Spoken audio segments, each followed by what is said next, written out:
So we went over LeBron James, we went over Kawhi Leonard. Let's go over the rest of the NBA from this past weekend and go over just who signed the big deals. We did get over $1 billion handed out of new NBA contracts, so let's go through who has taken home the most green this summer. We got Kevin Durant re-signing with the Warriors, 2 years, $61.5 million. He has an opt-out next year, so he signed a 1-and-1. He is eligible for the Supermax next summer, and that is going to be the most interesting topic in basketball next summer. What do the Warriors do with their cap? Because as it stands right now, Draymond Green is going to be looking for the Supermax. Kevin Durant is going to be looking for the Supermax. Klay Thompson is looking for an extension as well. The only player on this team that actually has a legitimate long-term standing with the Warriors is Steph Curry. I think that Klay Thompson will end up coming back, but he's currently listed to be a free agent in 2019. And that issue between Kevin Durant and Draymond Green for who gets the Supermax could end up deciding the entire future of the Warriors dynasty. I'm not even using hyperbole there. I'm being completely serious. The Warriors are going to have to decide who is more important to this team, Kevin Durant or Draymond Green, because they can't give both of them Supermaxes. That's just not allowed according to NBA rules. And they both want it, and they both feel that they deserve it. So they're going to have to choose between the two. And I can't believe I'm saying this. If I'm the Golden State Warriors and I have to choose to give the Supermax to either Kevin Durant or Draymond Green, I'm giving it to Draymond.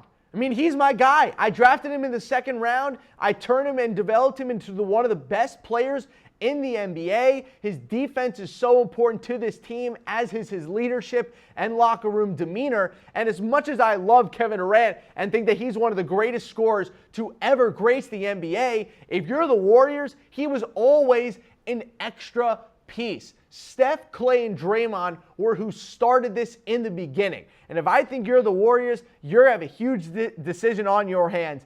I choose Draymond Green over Kevin Durant. And I know I'm going to get roasted for that. I know. Kevin Durant is a better player than Draymond Green. I'm not saying that Draymond Green is better than Durant. But from a team-building standpoint, with where the Warriors are, Draymond Green is way more important than Kevin Durant in terms of keeping that team together. So Joe Lacob has a huge decision on his hands in 2019. All right, let's get to our next free agency signing. Paul George is back with the Thunder. 4 years, $137 million deal. I wonder if he's regretting it now that LeBron is in LA, but I can't imagine that Paul George is anything less than happy. $137 million would put a huge smile on my face as well. Sets him up to be a potential free agent at 30 years old. But this is huge for the Oklahoma City Thunder being able to keep him. GM Sam Presti has done a great job of keeping a small market team competitive through having to trade away James Harden because they weren't able to pay him at the time, through having to trade away Serge Ibaka because his contract was too much, also through losing Kevin Durant, but they were able to keep Russell Westbrook, and now they're able to keep Paul George in tow. I wonder what they do with Carmelo Anthony and his horrific contract, because as of right now, the Oklahoma City Thunder have the most expensive starting five in the NBA. Russell Westbrook, $35 million. Paul George, $30 million. Steven Adams, $24 million. Carmelo Anthony, $28 million. And then Andre Roberson, $10 million. As Sam Presti said in Paul George's free agency thing, scared money don't make money. And the Oklahoma City Thunder were not afraid to go out and get their guy in Paul George, make a trade for him, sell him on the community, sell him on the coaching, sell him on the franchise as a whole. Paul George has officially bought into the Oklahoma City Thunder, and we have a weigh-in up here for you guys. Did Paul George make the right choice rejoining the Oklahoma City Thunder? Personally, I think it was a weird decision, but if you're talking about what the right choice is, I think the right choice was the exact contract that Paul George signed. He signed a deal that allows him to become a free agent again at 30, when he could be eligible for either the Supermax or another massive contract. Remember, people, the NBA salary cap has been doing nothing but this, or I guess the other way around. It'll be this for you guys over the past couple of years. I'm switched here with the screen. So with the NBA salary cap going up so much, Paul George is going to be able to sign another massive free agency deal in 3 years and maybe go to LA anyway. So I think Paul George made the right decision, staying with Oklahoma City. Commit to something. Stay in one place. Work with Russ. Try to figure out if you can make this team into a true title contender. And then in 3 years, if you haven't won anything, just leave anyway. Joseph A. Moore saying PG-13 will regret this by next season. Look, I think the Thunder could have another first-round exit again this year. Who knows? That could be what ends up happening with the Thunder. But I will say this. The Thunder needed Paul George back. And I think Paul George also needed the Thunder. I know he wanted to go to the Lakers. I know I certainly assumed he was going to go to the Lakers, as did everyone else. But I think for the spectrum of the NBA, having Paul George in Oklahoma City and then having Kawhi Leonard going to the Spurs, I think makes for a much more balanced Western Conference than just having Paul George with the Lakers and then making a move for Kawhi Leonard too. Paul George staying with the Thunder is good for a lot of different reasons. All right, let's get to our next free agency signing. How about Chris Paul re-signing with the Rockets, 4 years, $160 million max contract. Chris Paul, 33 years old, gets his money. The Rockets do not give him that 5th year that he desired, and instead he just gets a huge contract at 33 years old, coming off of a pretty nasty hamstring injury that forced him to miss both Game 6 and Game 7 of the Western Conference Finals when the Rockets had a 3-2 lead over the Warriors. And as well, Chris Paul keeps the Rockets a title contender for at least the next 2 seasons, and now the Rockets' attention can fully turn towards keeping Clint Capella. I know the LeBron James pursuit was all the rage for the Rockets, and to be totally honest, with how public it was, it probably lost them Trevor Ariza. I think he was a little bit insulted that instead of bringing him back, they were just talking about bringing in Paul George and LeBron James instead of keeping Trevor Ariza. So he's gone, and this is what the Rockets have in terms of their lineup as of right now. Chris Paul comes back, $35 million a year on that max deal. James Harden obviously signed the Supermax lax offseason. So if the Rockets want a realistic chance of making the NBA Finals, they got to bring back Clint Capella. He is so important to that team. And do you know what else is important to buying a car? Having a place that you can trust, and you can trust Autolist.com. We want to thank them for sponsoring the Cam Rogers Show today. Are you looking for a used or new car? Tired of browsing a million sites? Go to Autolist.com to browse the largest source of inventory on the web or download their top-rated mobile app for iPhone or Android. Let's get to our next free agency signing. How about DeAndre Jordan? He signed a 1-year deal worth roughly $24 million. He did opt out of his contract with the Clippers. And ladies and gentlemen, it is official.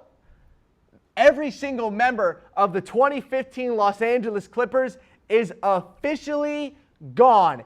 Every single player that was on that team is no more. Chris Paul is gone. Jamal Crawford is gone. Blake Griffin, JJ Redick, Austin Rivers, Paul Pierce, and now DeAndre Jordan. Rest in peace, Lob City. DeAndre Jordan officially joins the Dallas Mavericks. I like what the Mavs are trying to do here. I like the impact that they're trying to make on the Western Conference. It's a shame that the West is absolutely stacked next year and that the Mavs most likely won't make the playoffs. But if you can get a guy like DeAndre Jordan, it is always a good move. Good job by the Mavericks getting someone in of his quality. Speaking of bringing in players of a certain quality, how about the Phoenix Suns being able to steal away Trevor Ariza?